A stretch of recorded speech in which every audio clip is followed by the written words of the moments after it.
Bir kecha osmon yulduzlari jimjimador jirvalar solayotgan paytda bir bola otasiga yaqinlashdi. "Ey otajon, men tush ko'rdim. 11 yulduz, quyosh va oy menga sajda qilmoqda." Otasi Yaqub alayhissalomning yuragi larzaga keldi. Bu oddiy tush emas edi, bu Alloh tomonidan yuborilgan ishora edi.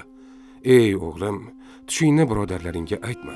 Shayton odamga ochiq dushmandir, lekin hasad yurakdagi eng qora soya. Aka-ukalar yuragida esa u ildiz otgan edi. Otajon, Yusufni biz bilan yuboring, o'ynatamiz, yayratamiz."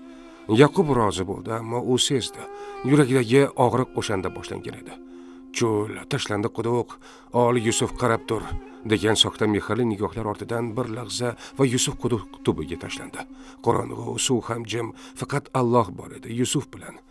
Birodarlar esa otasiga qonli ko'ylak bilan qaytishdi. Karvonchilar uni topib olishdi. U Misrda sotildi.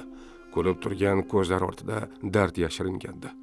Potifar uni sotib oldi va uyiga olib kirdi. Uning xotini esa Yusufning go'zalligiga mahliyo bo'ldi. "Meniki bo'lgan" dedi Zulayho. Yusuf boshi egmadi. U qochdi. Uning ko'ylagi orqadan yirtilgan edi. Haqiqat ayon bo'ldi, ammo yolg'on ustun chiqdi. Yusuf zindonga tashlandi. U yerda 2 mahbus bilan do'stlashdi. "Men tush ko'rdim" dedilar ular. Yusuf esa sabr bilan tushlarini ta'bir qildi va ularning biri ozodlikka chiqdi. Yillar o'tdi. Misr podshohi tush ko'rdi. Butun yurt hayratda va nihoyat bir dedi: "Men zindonda bir yigitni bilaman. U tushlarini ta'bir qiladi." Yusuf keltirildi, u tushni tushuntirdi.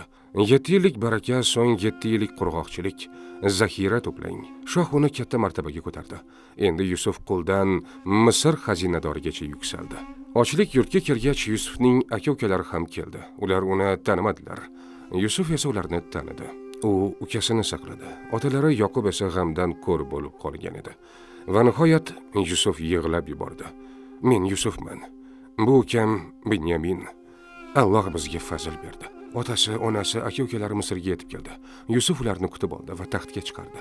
Quyosh, oy va 11 yulduz sajda holatida. Yusuf tushi ro'yobga chiqdi. Bu Allohning va'dasi edi.